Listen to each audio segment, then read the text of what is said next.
Alhamdulillah hamdan katsiran thayyiban mubarakan fi mubarakan alaih kama yuhibbu rabbuna wa yarda. Asyhadu an la ilaha illallah wahdahu la syarika lah wa asyhadu anna Muhammadan abduhu wa rasuluhu sallallahu alaihi wasallam. Wa sallallahu ala nabiyyina Muhammadin wa ala alihi wa man tabi'ahum bi ihsanin ila yaumiddin. Amma ba'd. Jamaah rahimana wa rahimakumullah. Alhamdulillah, marilah kita panjatkan rasa syukur kepada Allah Subhanahu wa taala yang telah memberikan kepada kita berbagai macam bentuk kenikmatan, baik nikmat sehat, nikmat Islam, nikmat iman, dan juga nikmat sunnah. Adalah nikmat-nikmat yang besar sehingga perlu kita syukuri, kita jaga. Karena nikmat ini jika kita kufur, niscaya Allah mudah untuk mengambil nikmat ini. Dengan kita bersyukur kepada Allah, mudah-mudahan Allah tambah nikmat yang telah kita terima. Amin Allahumma amin.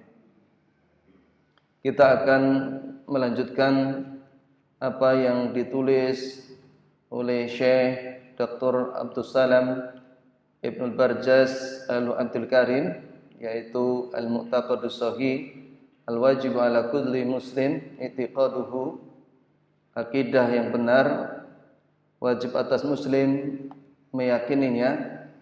Dan kita sampai pada bab yaitu an-nahyu anil jidali fiddin, larangan berdebat di dalam agama.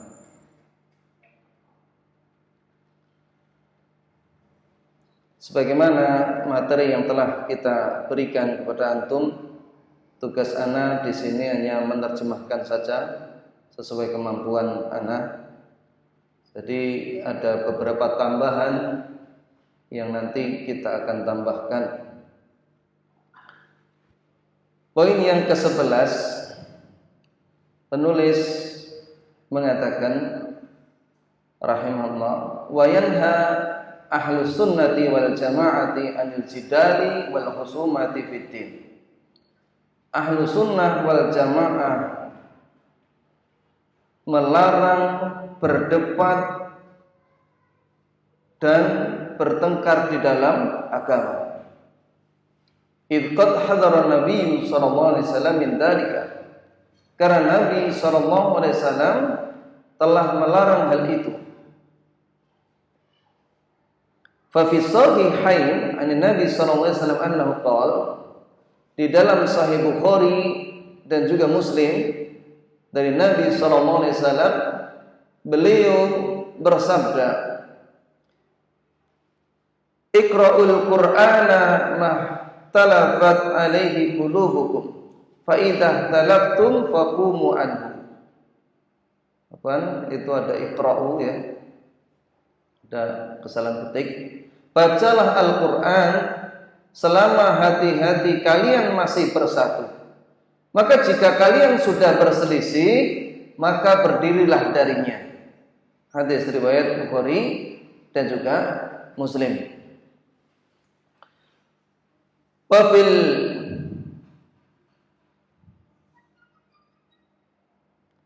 Wabil musnad sunan Ibnu Majah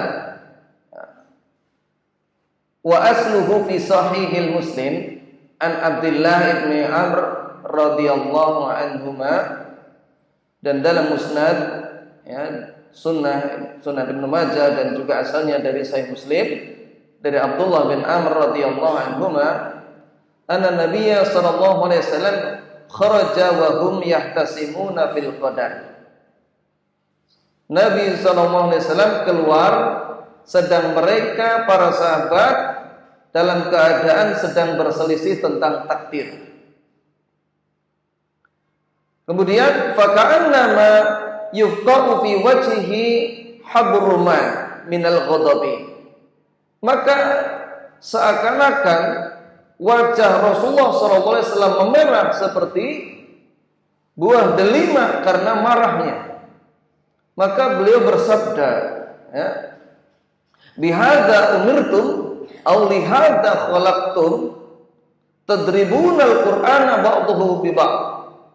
Apakah dengan ini kalian diperintah atau untuk inikah kalian diciptakan? Kalian membenturkan sebagian Al-Qur'an dan sebagiannya. Kemudian beliau pun memberikan nasihat, bihadza halakatil umamu qablakum. Karena inilah umat-umat sebelum kalian itu binasa. Hadis riwayat Imam Ahmad, Ibnu Majah, dihasankan oleh Syalbani di dalam Al-Mishkah. Ini kita ambil ya untuk mengetahui kedudukannya, yaitu di dalam Maktabah Samilah. Kemudian balja al-khabaru bi anna al-jidala uqubatun min uqubatillahi fil umam. Bahkan kata Syekh, telah datang kabar bahwasanya berdebat adalah hukuman Allah terhadap umat-umat terdahulu. Fa fi Sunan Tirmidzi wa Ibnu Majah min hadis Abi Umamah radhiyallahu anhu qala Rasulullah sallallahu alaihi wasallam, mana Rasulullah sallallahu alaihi wasallam bersabda, ma dhalla qaumun ba'da huda kanu alaihi illa utul jadala summa qara'a ma darabuhu laka illa jadala. Tidaklah sebuah kaum menjadi sesat setelah mereka dulunya berada di atas hidayah kecuali yang suka berdebat. Kemudian beliau pun membaca firman Allah Ta'ala di dalam surat Az-Zukhruf 43, ya. Mereka tidak memberikan perumpamaan itu kepadamu melainkan dengan maksud membantah saja. Ini disebutkan dalam surat Az-Zukhruf 43 ayat 58. Adapun hadis tersebut riwayat Tirmidzi, Ibnu Majah, Ahmad, dihasankan oleh Syalbani di dalam Sahih wa Dhaif Ibnu Majah. Qala Imam Ahmad rahimahullah.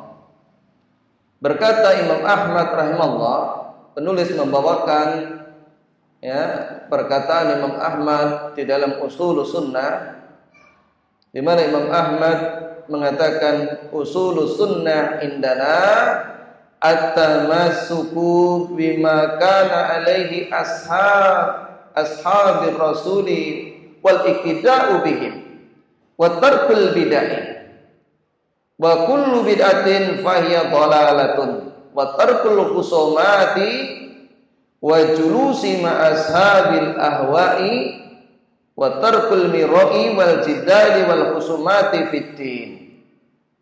Berkata Imam Ahmad rahimahullah, pokok-pokok sunnah menurut kami yaitu berpegang teguh terhadap manhaj para sahabat Rasulullah SAW dan mengikuti mereka, meninggalkan segala macam bid'ah, karena setiap perbuatan bid'ah adalah kesesatan, meninggalkan perselisihan dan permusuhan, dan tidak duduk bersama orang-orang yang memperturutkan hawa nafsu, yaitu ahli bid'ah, menjauhi perselisihan, perdebatan, dan permusuhan di dalam agama.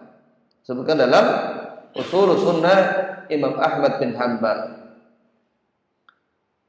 Kemudian Syekh berusaha merinci tentang bentuk-bentuk perdebatan, ya, ataupun mudzakar, diskusi. Al-jadalu madmumun, perdebatan yang tercela. Seperti apa? Wa kullu dzalika fil jidali bil batil awil jidali fil haqqi ba'da ma tabayyana awil jidali fima la ya'lamul muhaj awil jidali fil musyabihi minal qur'ani abil jidali bi ghairi niyatin sharihatin wa nawitari. Perdebatan yang tercela yaitu setiap debat yang di dalamnya itu kebatilan, atau berdebat di dalam kebenaran setelah jelas kebenaran itu, atau debat yang tidak diketahui metodenya, ya, seperti debat kusir, ya, mungkin nanti ada penambahan kita jelaskan, atau debat tentang ayat-ayat mutasyabihat. Seperti apa ayat mutasyabihat? Seperti potongan-potongan dalam Al-Quran, alif lam mim, ya, alif lam mim shad, seperti itu, yang tidak ada yang mengetahui maknanya kecuali Allah. Atau debat tanpa adanya niat yang baik, atau semisal itu. Ini debat-debat yang tidak baik. Seperti seseorang berdebat terkait masalah apa? Masalah, ya, tentang drama, tentang ketoprak, tentang bercerita, ya, sandiwara dan lain sebagainya, atau tentang film-film yang di dalamnya kefasikan yang diperdebatkan. Jelas ini adalah debat kebatilan, buruk, sia-sia, bahkan berdosa. Demikian pula orang yang tidak memiliki ilmu, seperti apa? Orang berbicara tentang politik sedangkan dia bukan ahli politik, seperti itu. Kemudian al-jadalu mahmudu, debat yang terpuji, ya, adapun debat yang terpuji, ama idza kana jidalu liidharil haqqi wa bayanihi min alimin lahu niyatun shalihatun multazimi bil adabi wa dzalika mimma yuhmadu. Adapun apabila perdebatan itu menampakkan kebenaran dan menjelaskannya dari seorang alim, betul-betul mengetahui tentang apa yang dipermasalahkan tersebut, ya, hal itu terpuji, ya, bila hal itu diniati dengan niat yang soleh, ya, dengan adab-adab yang baik, ya, fadzalika mimma yuhmadu. Demikian itu debat yang dibolehkan dan itu terpuji. Qala Allah Ta'ala, oleh karena itu Allah Subhanahu wa taala berfirman, ud'u ila sabili rabbika bil hikmati wal mau'izatil hasanati wajadilhu billati hiya ahsan. Ya. Serulah kepada jalan Rabbmu dengan hikmah dan mau'izah hasanah, dan debatlah mereka dengan cara yang lebih baik. Begitu pula Allah Subhanahu wa taala juga berfirman, ya, wala tujadilu ahlal kitabi illa billati hiya ahsan, dan janganlah kamu berdebat dengan Alkitab melainkan dengan cara yang paling baik, ya, surat Al-Ankabut 29 ayat 46. Adapun ayat di atas An-Nahl 16 ayat 125.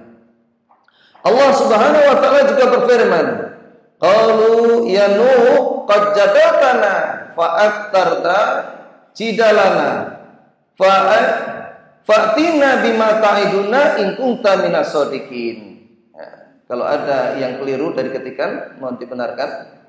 Mereka berkata, wahai Nuh, sesungguhnya kami telah berpantah dengan kami dan kamu telah memperpanjang bantahanmu terhadap kami.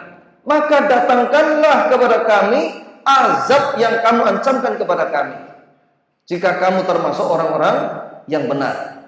Surat Hud 11 ayat 32. Inilah yang dilakukan orang-orang musyrik dahulu.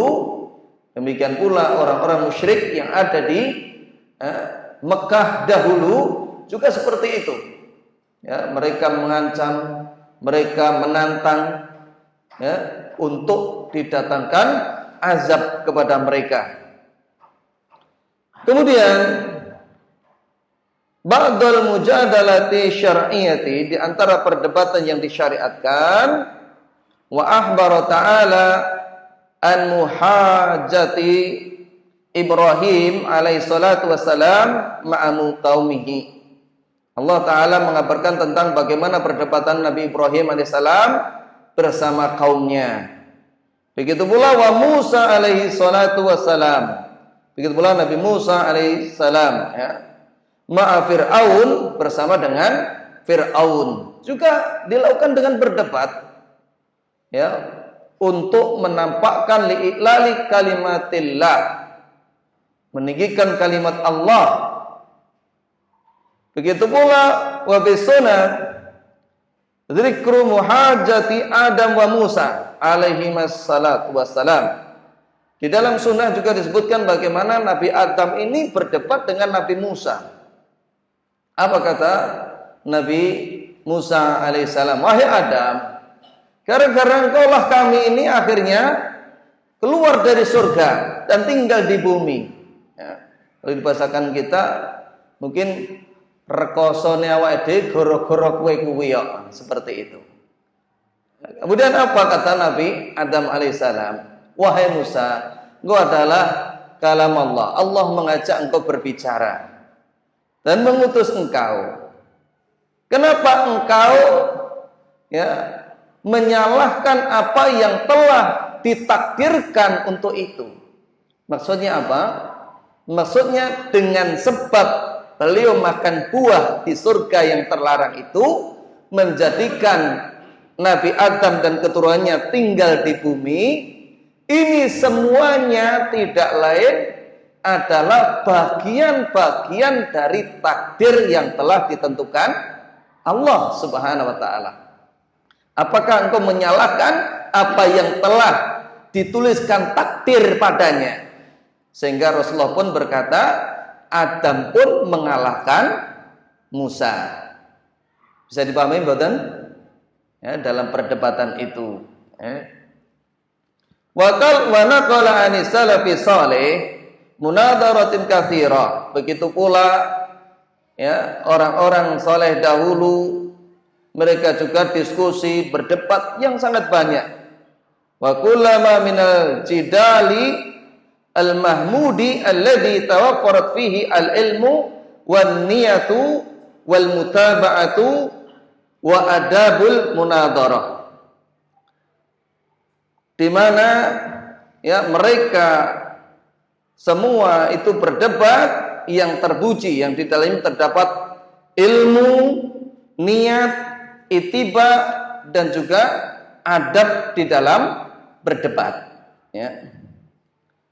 Banyak di antaranya yang mungkin masih membekas diingatan kita apa yang dilakukan oleh Ibnu Abbas kepada orang-orang Khawarij, ya.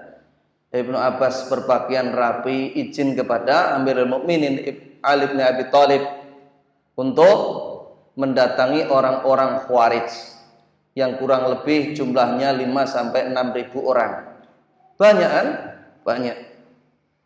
Kemudian orang-orang Khawarij ini, mereka menyampaikan 3 argumen kepada Ibnu Abbas secara ringkas. Yang pertama, ya, mereka berkata, Ali tidak mau berhukum dengan hukum Allah.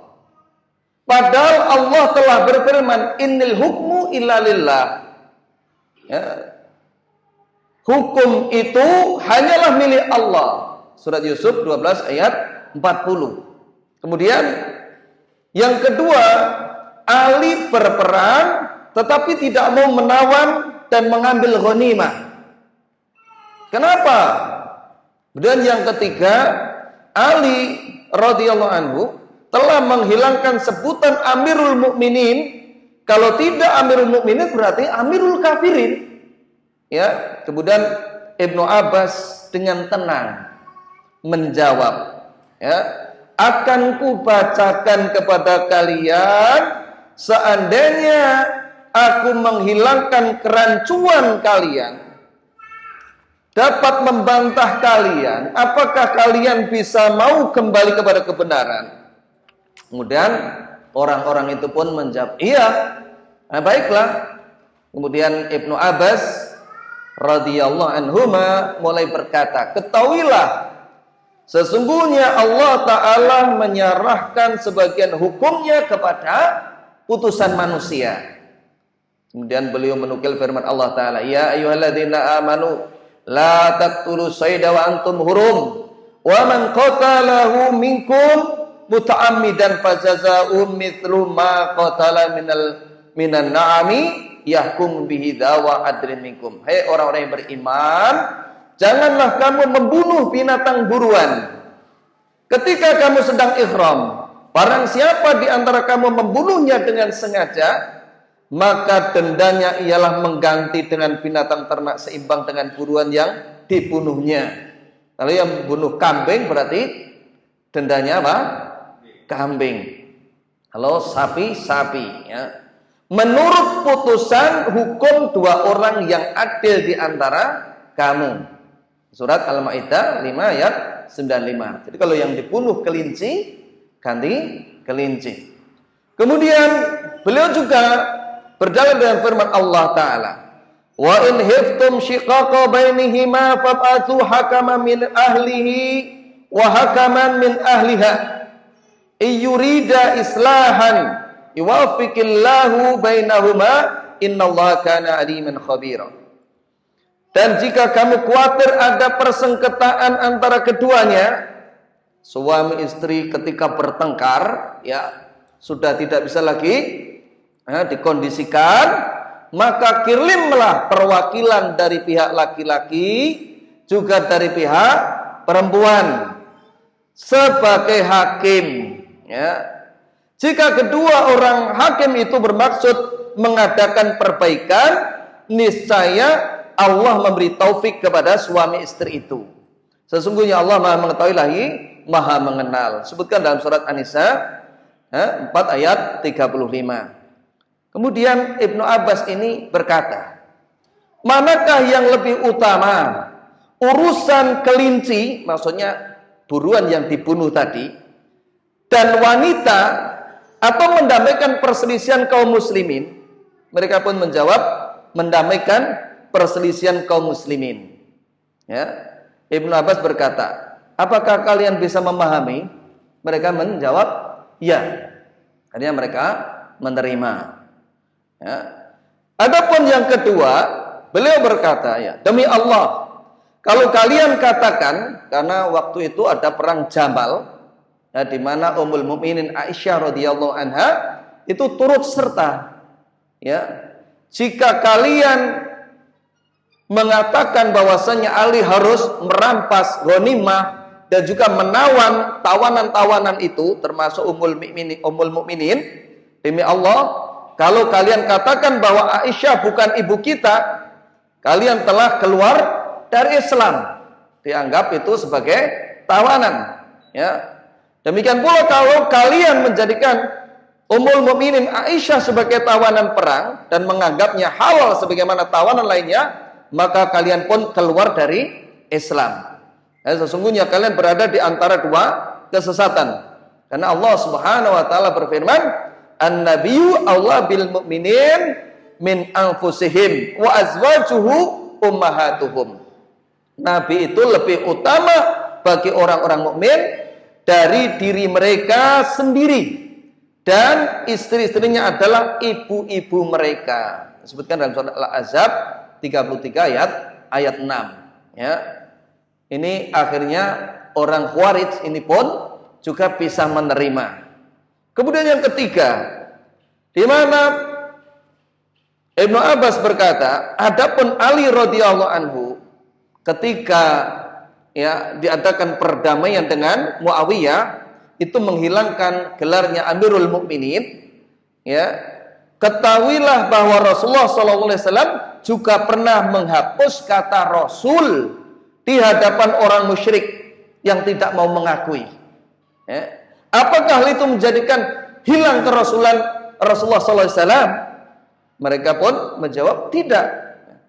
Kemudian mereka pun akhirnya menerima dan rujuk.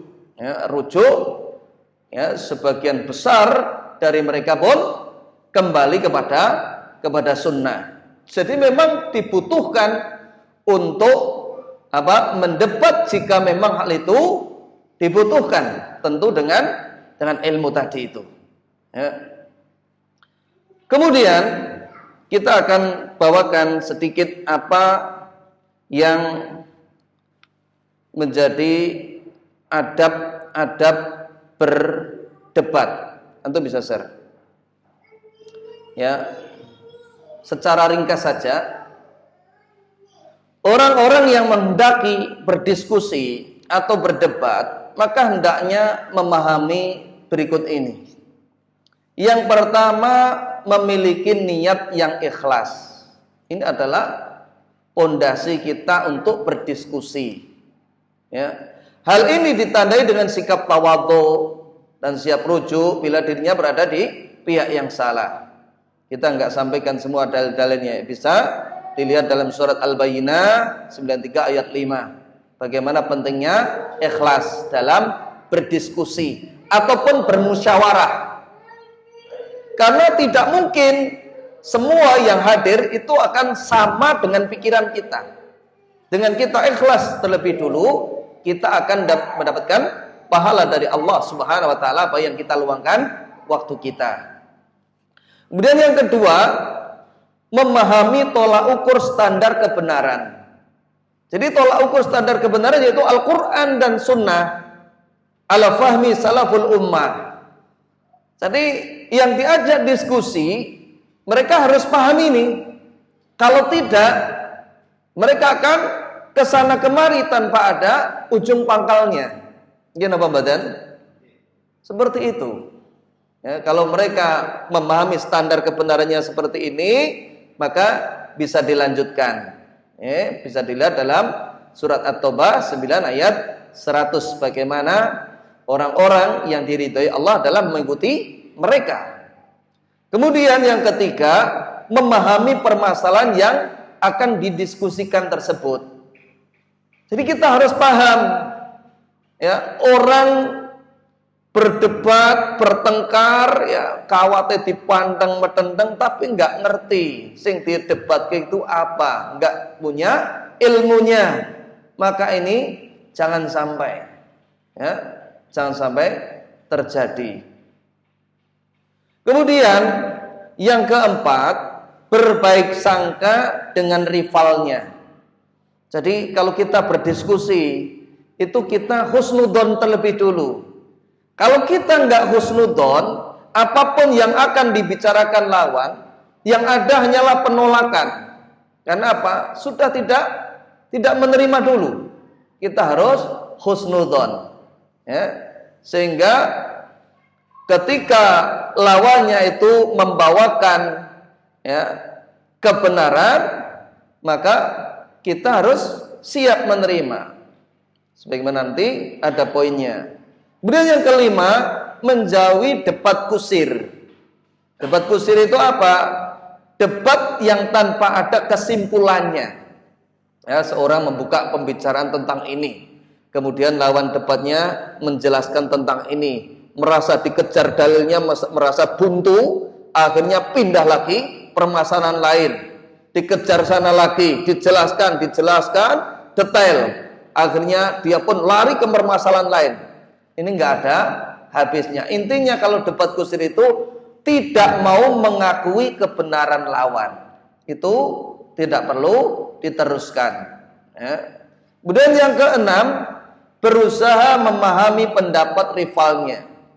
Kita dengarkan, ya, sejauh pendapat tersebut itu didasari dengan dalil, baik dari Al-Quran maupun Sunnah ataupun perkataan para sahabat, ya kita terima. Ya, karena dengan menghargai argumen orang lain pun akan menghargai apa yang kita katakan. Orang debat, kalau kita lihat sekelas profesor, kalau lihat itu, saya itu nggak punya TV, cuman kadang-kadang lihat orang-orang seperti itu sekilas-sekilas saja, wah, pertentangan, tidak saling menghargai pendapat, bahkan tidak memberi kesempatan lawan bicaranya. Bagaimana dia akan diterima? Ya, cari muka masing-masing. Padahal sudah punya muka itu. Kemudian yang ketujuh, memilih ucapan yang baik dalam berdiskusi ataupun berdebat. Kenapa? Karena jiwa manusia itu berat untuk menerima kebenaran. Ya, itu berat. Kalau sudah berat seperti ini, dia menyampaikan kebenaran tapi caranya keliru, salah, dengan keras, frontal, kuaku, pokoknya ini, maka bisa jadi yang sampaikan benar, tapi orang lain sulit untuk menerima. Oleh karena itu memilih ucapan-ucapan yang tidak menyinggung. Ya, ini penting. Sebagaimana Allah ya memerintahkan Nabi Musa, faqula lahu qawlan layyinan la'allahu yatadzakkaru aw yakhsha. Maka berbicaralah kamu berdua, yaitu Musa dan Harun, kepada Fir'aun itu dengan kata-kata yang lemah lembut. Mudah-mudahan ia ingat atau takut. Ya, tidak kepada orang yang lebih tua, itu keras, ya, kuasar, ini tidak. Kemudian yang kedelapan, tidak berkata kasar, mencaci maki. Meskipun mungkin rivalnya itu mengeluarkan kata-kata yang tidak menyenangkan hati, membuat muntap umpamanya, maka dia harus tetap sabar, tidak terpancing dengan hal-hal semacam itu. Kenapa? Karena hal itu akan menjadikan dirinya turun derajatnya seperti orang yang tidak berilmu. Maka dia harus sabar, menahan dirinya seperti itu. Dan yang kesembilan, memberi kesempatan rivalnya untuk mengemukakan alasan. Jadi alasanmu ki opo? Ya. Nah, kalau alasannya enggak disampaikan, bagaimana kita akan membantah? Jadi suruh menyampaikan alasannya apa? Seperti itu. Harus disampaikan. Kemudian yang ke-10, tidak memaksakan kehendak kita. Jadi kita harus sadar, hidayah taufik itu milik Allah. Ya, milik Allah. Oleh karena itu Nabi Ibrahim tidak bisa memberikan hidayah kepada bapaknya. Rasulullah SAW juga tidak bisa memberikan hidayah kepada Abu Thalib. Ya, karena itu adalah wewenang Allah Subhanahu wa taala. Kita hanya bisa menyampaikan, menunjukkan. Ya. Kemudian yang ke-11, kedua belah pihak siap rujuk apabila kebenaran itu di pihak lawan diskusi. Kita harus seperti itu. Karena kebenaran itu adalah ibarat mutiara yang hilang. Jadi siapapun yang menemukan, kita menerima dengan senang hati. Jangan sampai kita menolak, apalagi yang disampaikan itu kebenaran. Karena definisi sombong, batarul haq wa ghamtun nas, yaitu menolak kebenaran, meremehkan manusia. Ini tidak boleh. Dan yang ke-12, tetap menjaga ukhuwah. Ya. Jadi kita harus sadar, ya, orang-orang yang diskusi itu mereka masih sama, ya, agamanya Islam, nabinya Nabi Muhammad, kitabnya Al-Quran, kiblatnya sama, rukun Islamnya sama, imannya sama, maka kita harus bisa menjaga ukhuwah ini. Adapun dari sisi kita berselisih, kita menganggap hal itu dosa, dia menganggap hal itu tidak, sudah, kita nggak perlu mengikuti, tidak masalah. Itu pula yang melakukan hal itu, oh dia nggak ikut, harus lapang dada, nggak perlu disindir-sindir, nggak perlu diungkit-ungkit, sehingga akan memperuncing permasalahan. Dan yang ke-13, menjauhi sifat dendam. Ya, jangan sampai kalah diskusi, ini cari waktu yang lain untuk menghabisinya. Ini jangan sampai. Wal kadhiminal ghaidha wal afina 'anil nas wallahu yuhibbul muhsinin. Orang-orang yang menahan marahnya dan memberikan maaf kepada manusia, Allah itu mencintai orang-orang yang berbuat baik. Jangan sampai kita terbawa dendam. Ini disebutkan dalam surah Al-Imran 3 ayat 134. Dan yang ke-14, mengalah jika memang dipandang lawan diskusinya sudah mulai tidak objektif. Ya, mengabaikan adab-adab, ukuran standar kebenaran, mengarah tindakan anarkis, bagaimana kok warak ngaplek nih, gebraki meja gua, ini sudah tidak kondusif. Maka seperti itu, hendaknya dia mengalah. Mungkin dipandang kalah oleh orang-orang, Tapi orang-orang seperti ini dia akan mendapatkan surga. Ya. Rumah surga. Yang terakhir, mendoakan hidayah bagi lawan diskusinya. Keberadaannya kita akui, dalam pengaruhnya juga kita akui. Bagaimana kalau dia mempengaruhi kebaikan? Tentu itu lebih baik. Oleh karena itu kita doakan. Mudah-mudahan Allah memberikan hidayah. Ikhwah rahimakumullah, kita sedikit tambahi apa yang ditulis oleh beliau, kita habiskan ya.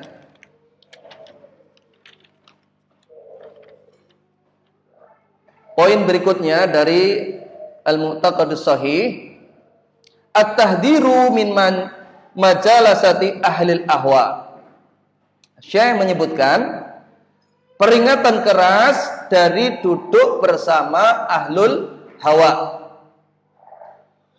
Wa hadzara ahlus sunnah min mujalasati ahlil ahwa'i wal bid'ai tahdiran syadidan.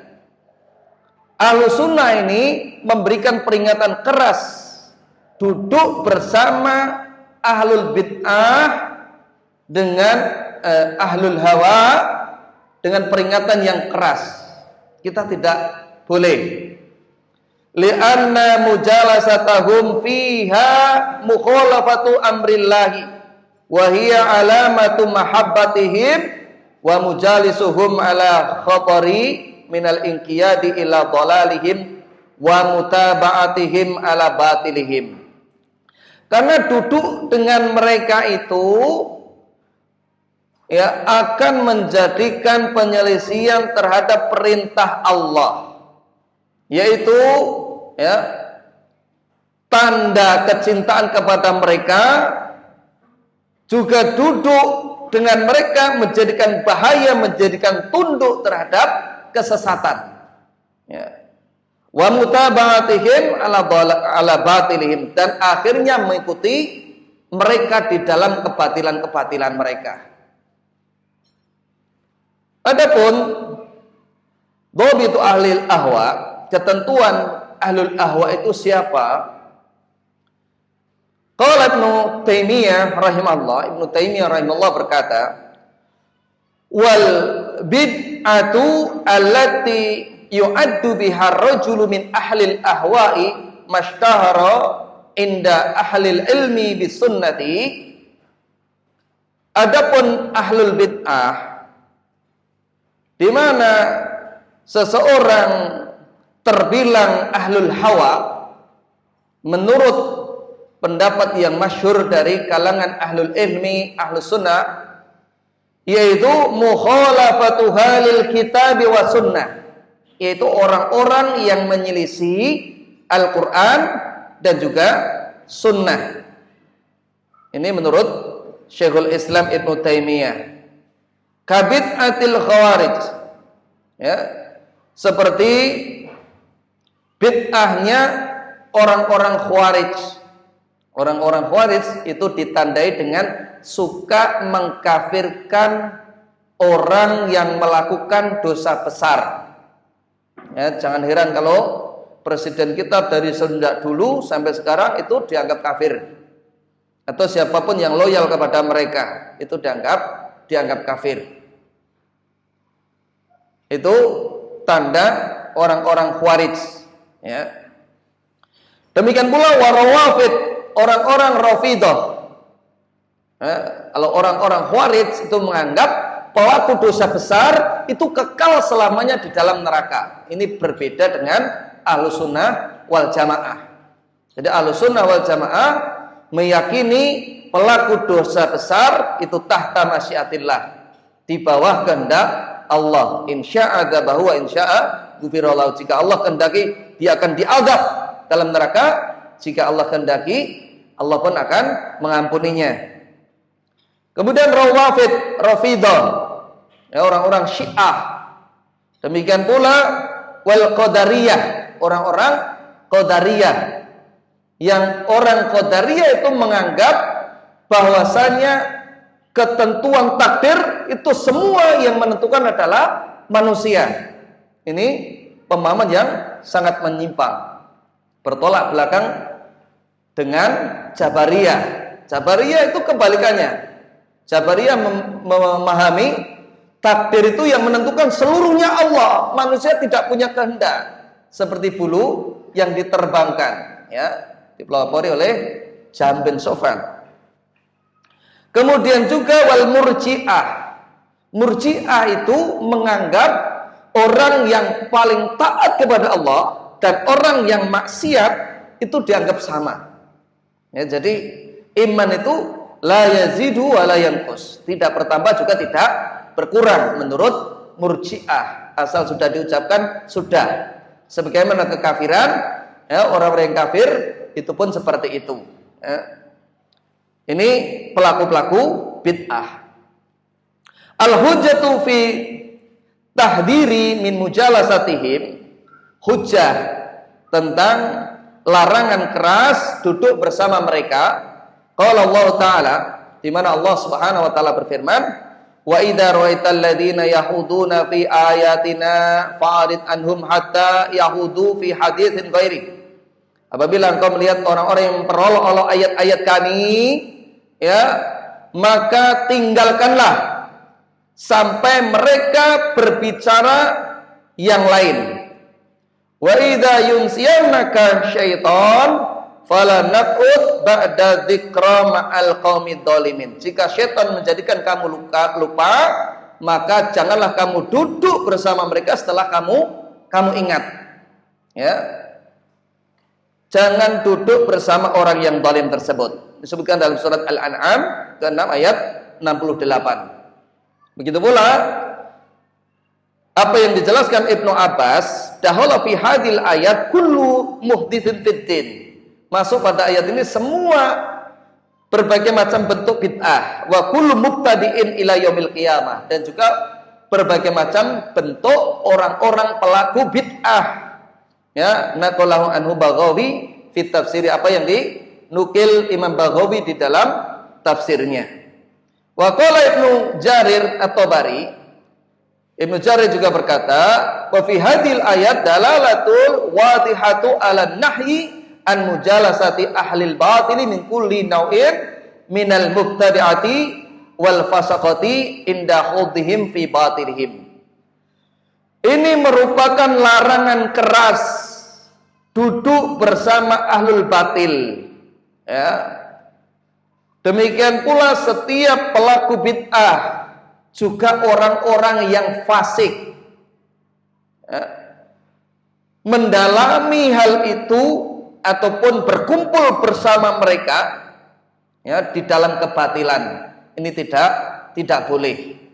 Oleh Ibnu Abbas berkata, la tujalisu ahlal ahwa fa inna mujalasatahum mumridatul lil qalbi. Jangan duduk bersama mereka, karena duduk bersama mereka akan menjadikan hati itu sakit, ya. Ini alhamdulillah tama bihamdillahi wa taufiqihi kitabul mu'taqadis sahih al-wajib ala kulli muslimin i'tiqaduhu. Telah selesai kitab ini alhamdulillah, ya. Ayo rahimani wa rahimakumullah, ada sedikit yang akan kita jelaskan, yaitu bagaimana bahayanya bid'ah, ya. Ini kita ringkas saja. Sebagaimana kita ketahui, pengertian bid'ah itu adalah sesuatu yang baru, yang tidak ada contoh sebelumnya. Ini menurut bahasa. Sebagaimana disebutkan Allah surah Al-Baqarah 117. Badi'us samawati wal ard. Dialah Allah pencipta langit dan bumi. Begitu pula, ya, menurut istilah ibaratun an tariqatu fid din muhtara'atin tudahi bihi syar'iyyata yuqsadu bisuluki 'alaiha al-mubalaghatu fi ta'abudillahi subhanahu. Apa yang paling lengkap dibawakan Imam Asy-Syatibi di dalam kitabnya Al-I'tisam, sebuah ungkapan pada tata cara di dalam beragama, ya, yang dibuat-buat menyerupai syariat. Ini menyerupai, ya, tidak betul-betul ada dasarnya, menyerupai saja. Dimaksudkan melakukan hal itu berlebih-lebihan dalam beribadah kepada Allah Ta'ala. Ya, seperti itu. Antum melihat orang-orang yang mengadakan berbagai macam peringatan, ya kan? Dimaksudkan apa itu? Untuk berlebih-lebihan ibadah kepada Allah. Itulah bid'ah, ya. Padahal tidak ada dasarnya. Kemudian asal bid'ah itu ada dua. Ada hakikiyah, ada idhofiyah. Hakikiyah memang sama sekali nggak ada dasarnya, nggak ada dasarnya sama sekali. Seperti poso ngerawat, ya, tawa mute dan lain sebagainya. Begitu pula idhofiyah, ini ada dalilnya, tapi tidak bisa dijadikan sandaran. Seperti ritual kematian, ya. Itu mencomot dalil ini, kemudian dikumpulkan. Sama sekali ini tidak bisa dijadikan sandaran. Kemudian larangan berbuat bid'ah, ini sangat banyak sekali. Ya, di mana dalam ayat disebutkan wa ma atakumur rasul fahutuhu wa ma nahakum anhu fantahu, apa yang diberikan Rasul kepada maka terimalah, apa yang dilarang darimu tinggalkanlah. Bukankah mudah agama ini sebenarnya? Ya kan? Apa yang diajarkan lakukanlah, apa yang tidak tinggalkanlah. Kan mudah. Kenapa orang mempersulit diri? Sebutkan dalam surat Al-Hasr 59 ayat 7. Ya, ini saya ringkas saja. Nanti bisa saya share kepada antum tentang dalil-dalilnya, mungkin ada yang membutuhkan. Adapun dalil dari hadis Rasulullah banyak sekali. Man ahdatsa fi amrina hadza ma laysa minhu fahuwa raddun. Barang siapa yang membuat perkara baru dalam urusan agama yang tidak ada perintah kami, maka tertolak.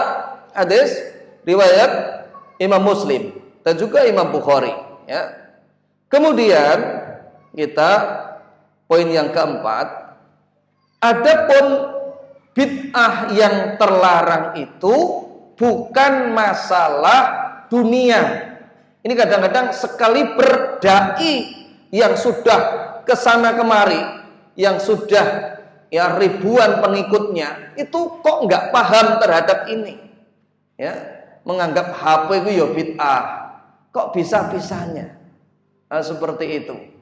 Padahal dalam satu kaidah fikih, ya, yang dipegangi jumhur ulama termasuk kalangan Syafi'iyah, al aslu fil asya'i al ibahatu. Asal hukum sesuatu itu boleh. Asalnya itu boleh. Ini bisa dilihat dalam Al-Qawaid Al-Fiqhiyah wa tatbiqatuha fi al-madhhab asy-Syafi'i yang ditulis oleh Dr. Muhammad Az-Zuhaili. Kemudian masih ada kaidah yang lain. Ini tidak saya bacakan semuanya, ya.